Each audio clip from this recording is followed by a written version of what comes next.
nations brace for new surges of coronavirus cases as the Omicron variant spreads, vaccine manufacturers are seeing their profits soar.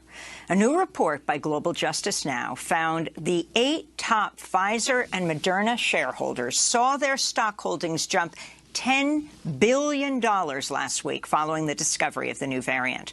One of the report's authors tweeted, "When is a new COVID variant good news? When you're a pharma shareholder, obviously." Well, this comes as global public health advocates warn the world will keep seeing more coronavirus variants unless wealthy nations and vaccine manufacturers do more to address vaccine inequity. The World Trade Organization was scheduled to hold a ministerial meeting last week to discuss a waiver on intellectual property rights for vaccines, but the meeting was postponed due to the Omicron variant. We're joined now by Nick Dearden. He's the director of Global Justice Now, which is part of the People's Vaccine Alliance. Welcome to Democracy Now!, Nick. Why don't you start off by just laying out what you found?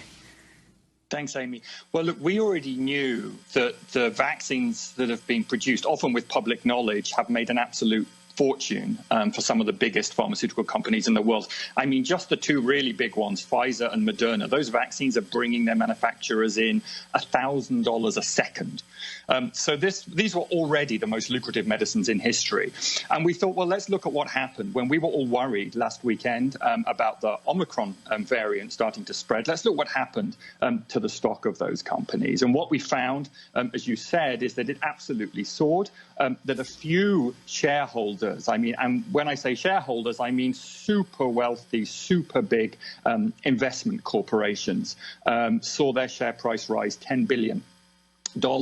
Over a few days. Just the CEO of Moderna saw his share price rise $800 million. That's just one person. He cashed out $3 million on the basis of that rise. So they made an absolute killing